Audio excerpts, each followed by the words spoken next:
84 days reading ஜர்னியில் நம்ம 57ஆவதாக பார்க்க போகிற புத்தகம் சாரஸ் பறவை ஒன்றின் மரணம்.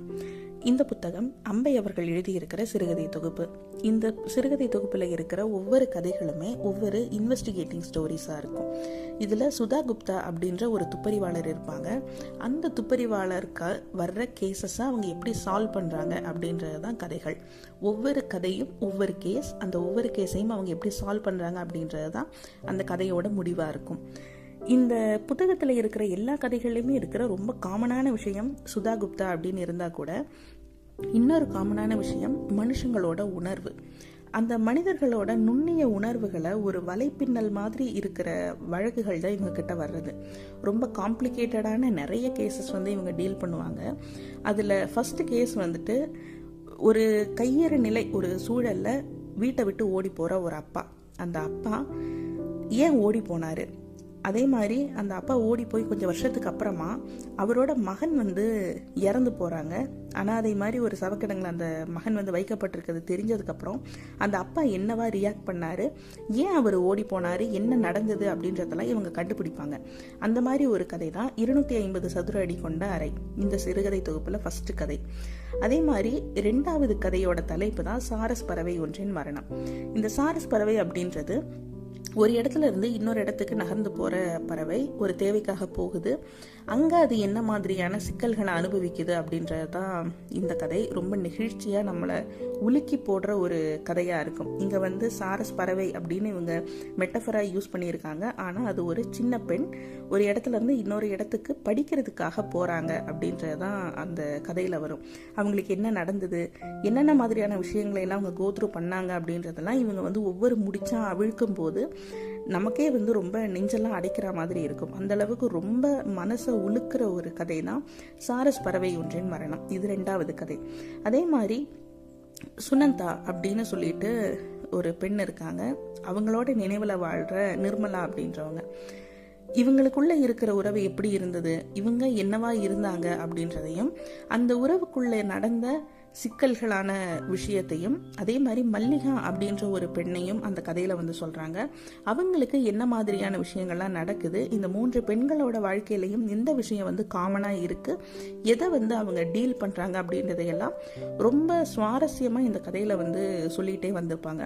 இந்த கதையோட தலைப்பு பூவெடிச்சதில். இதுவுமே ரொம்ப சுவாரஸ்யமா நிறைய பேர் பேசாத ஒரு பக்கத்தை பத்தி இவங்க பேசியிருப்பாங்க.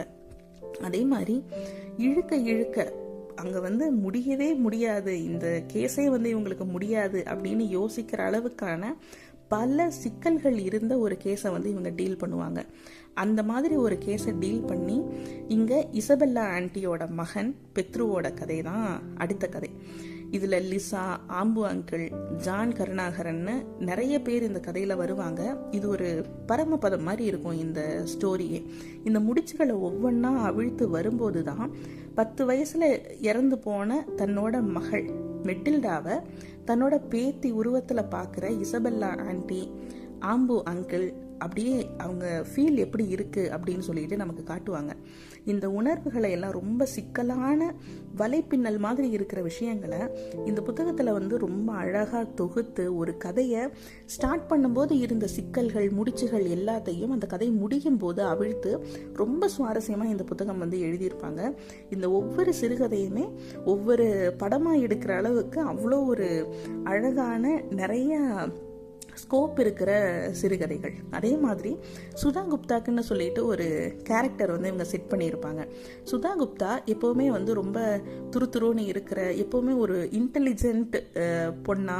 அதே மாதிரி இந்த கதையில் அவங்க அவங்களோட பழக்க வழக்கங்களை சொல்லியிருப்பாங்க. அதில் ரொம்ப முக்கியமானது அவங்க டீ குடிக்கிறது, அதுவும் இந்த சினமன் போட்ட டீ.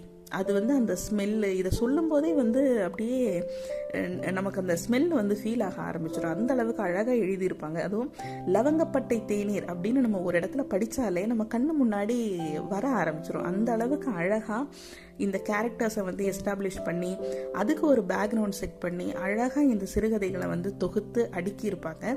ஒரு மலர் சரம் போல இந்த சிறுகதை தொகுப்பு வந்து இருக்கும் அப்படின்னு எனக்கு நான் ஃபீல் பண்ணியிருக்கேன். வாய்ப்பு இருக்கிறவங்க கண்டிப்பாக இந்த புத்தகத்தை படித்து பாருங்கள். அம்பை அவர்களோட இந்த மாதிரி புத்தகங்கள் அப்படின்றது ரொம்ப முக்கியமான இன்னொரு பக்கம் இருக்குது அப்படின்றதையும் நமக்கு காட்டுது.